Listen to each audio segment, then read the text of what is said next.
মশলাটা ভালো করে কষানো হয়ে গেছে।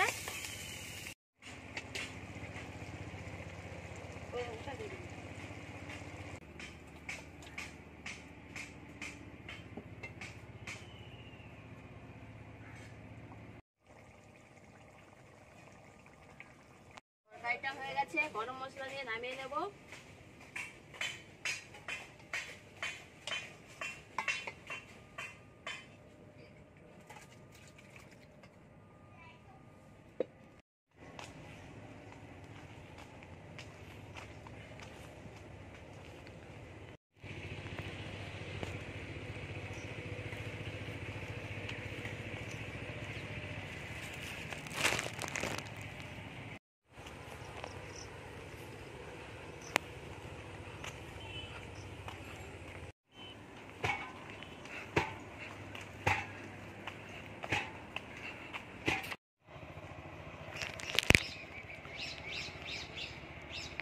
দিদি ডুমুর পাততে পারবে? আরে অনেক উপরে, কি কষ্ট হচ্ছে পাততে, আস্তে আস্তে পেতে নিতে হবে। উপরের দিকে অনেকটাই আঁচ, হাত বাড়ি বাড়ি পেতে নেব। নমস্কার বন্ধুরা, মিতা ডেইলি কুকিং অ্যান্ড ব্লগে আপনাদের সকলকে স্বাগত। দেখুন ডুমুর পাততে চলে এসেছি পাশের বাড়ির এক জেঠুর বাড়িতে। ডুমুর পেরে নেব। একটু এই সাইড দিল, এই সাইডে ডুমুরটা অনেক আছে।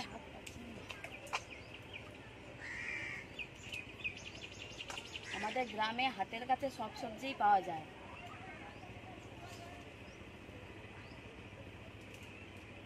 অনেকে ডুমুর পছন্দ করে, আবার অনেকে ডুমুর পছন্দ করে না। আবার যারা পছন্দ করে তারা সঠিকভাবে কেটে রান্না করতে জানে না। তাই আমি আজকে দেখাবো ডুমুর কীভাবে সঠিকভাবে কেটে রান্না করতে হয়। আপনার সঠিকভাবে ডুমুর রান্না তো করে দেখাবোই, তার সাথে রূপনারায়ণ নদীর মাছের রেসিপি দেখাবো।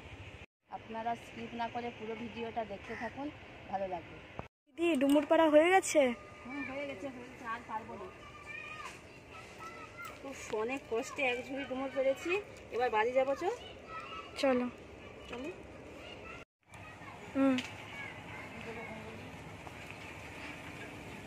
ডুমুর কাটার আগে হাতে সরষের তেল মেখে দিচ্ছি, যাতে ডুমুরের কষ দাগ না হাতে লেগে যায়। এবার আমি ডুমুরটা কেটে নেব। ডুমুরগুলো এরকমভাবে ফালা ফালা করে কেটে নেব, দিয়ে জলে দিয়ে দেবো যাতে না ডুমুরগুলো কালো হয়।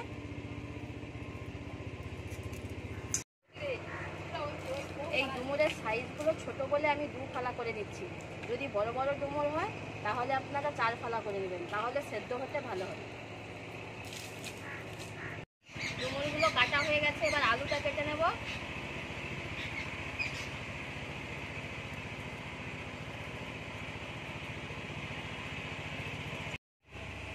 আলুগুলো আমি এমনভাবে কেটে নেব, এরকম ছোট ছোট করে, দিয়ে একই সাথে ডুমুরের সাথে দিয়ে দেব।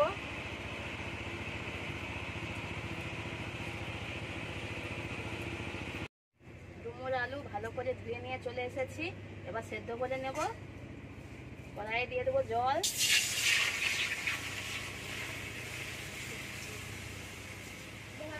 দিয়ে দেবো ডুমুর আলু,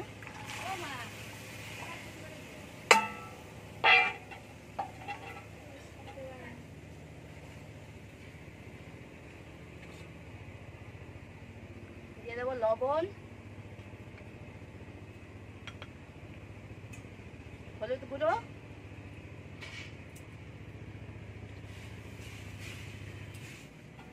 দিয়ে ঢাকা দিয়ে দেবো। ডুমুর সেদ্ধ হতে হতে আমি মশলাগুলো বেটে নেব। জিরে, গোটা লঙ্কা, আদা, পেঁয়াজটা বাটবো না, রসুনটা মাছের জন্য নিয়েছি।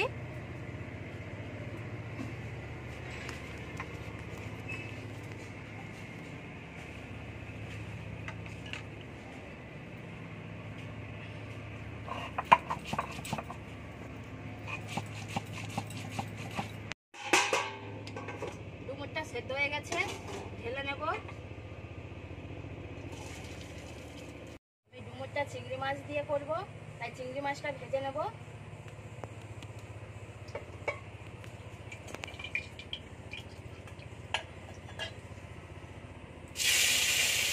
চিংড়ি মাছটা আমি আগে থেকেই কেটে রেখেছিলাম। দেবো লবণ, হলুদ গুঁড়ো,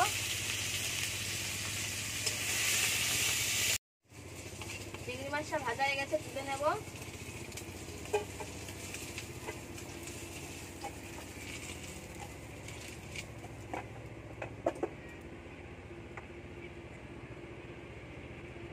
আবার তেল দিয়ে দেব।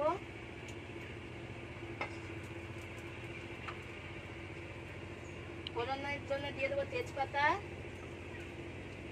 পাঁচফোড়ন,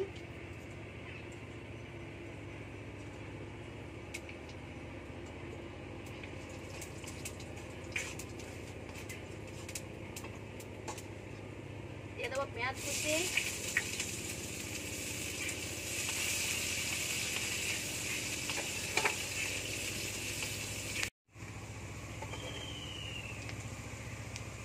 দিয়ে দেবো আদা বাটা, লঙ্কার বাটা, জিরে বাটা, ভালো করে কষিয়ে নেব। তো হলুদ গুঁড়ো দিতে হবে, ভালো করে কষিয়ে নেব। মশলাটা ভালো করে কষানো হয়ে গেছে, দিয়ে দেবো ডুমুর আলু সেদ্ধ, ভালো করে কষিয়ে নিতে হবে। তার সাথে চিংড়ি মাছটা দিয়ে দেবো।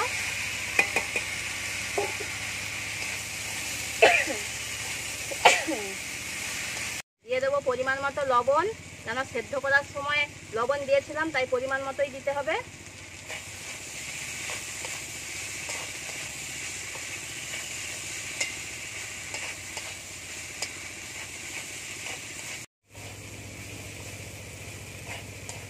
কষানো হয়ে গেছে, দিয়ে দেবো জল।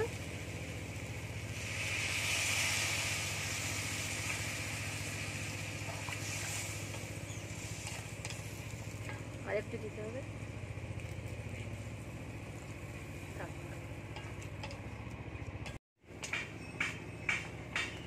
তরকারিটা হয়ে গেছে, নামিয়ে নেব।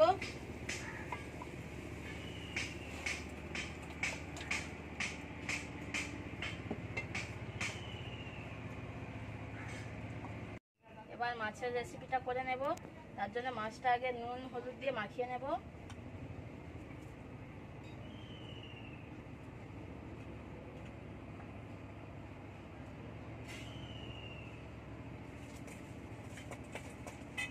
কড়াই গরম হয়ে গেছে, তেল দিয়ে দেব।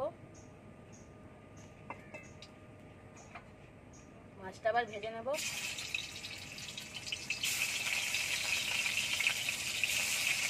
ভাজা হয়ে গেছে, তুলে নেব।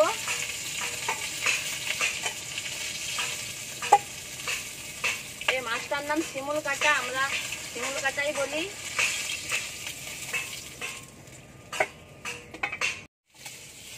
এবার আলুটা ভেজে নিচ্ছি।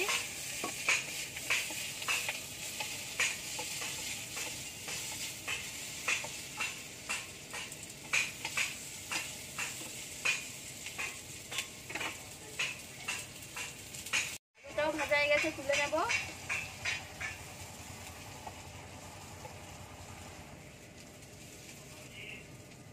তেলে দিয়ে দেবো পেঁয়াজ কুচি,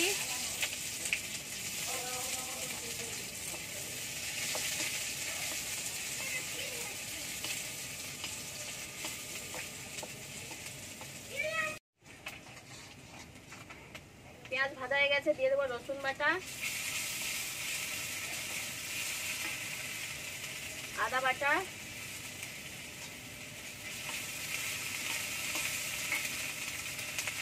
জিরে বাটা, লঙ্কা বাটা, হলুদ গুঁড়ো দিয়ে ভালো করে কষিয়ে নিতে হবে মশলাটা।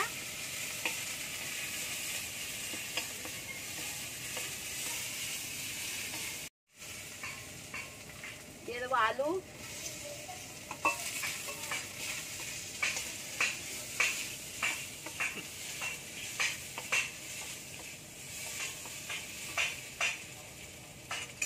মশলাটা যাতে না পুড়ে যায় তার জন্য দিয়ে দেবো জল।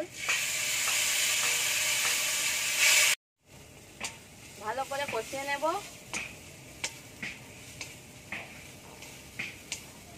কষানো হয়ে গেছে, দিয়ে দেবো জল।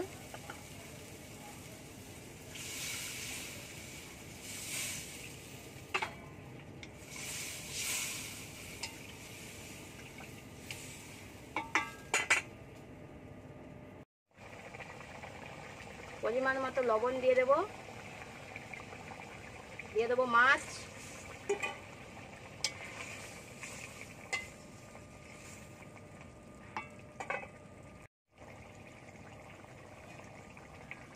তরকারিটা হয়ে গেছে, গরম মশলা দিয়ে নামিয়ে নেব।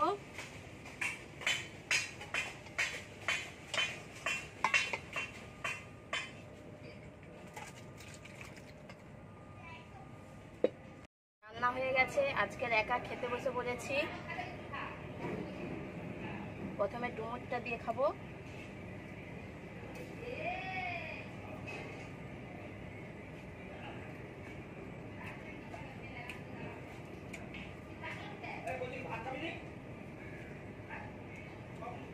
ভালো হয়েছে, ডুমুরটা পুরো সেদ্ধ হয়ে গেছে, এই দেখুন। এবার মাছটা খেয়ে দেখি কেমন হয়েছে। এই দেখুন মাছ,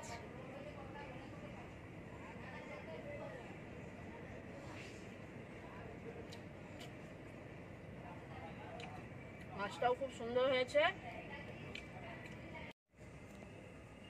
আমার চ্যানেলে যারা পুরনো তারা ভিডিওটি শেয়ার করে একটা লাইক করে দেবেন, আর যারা নতুন তারা চ্যানেলটি সাবস্ক্রাইব করে দেবেন। এখানে ভিডিওটি সমাপ্ত করলাম।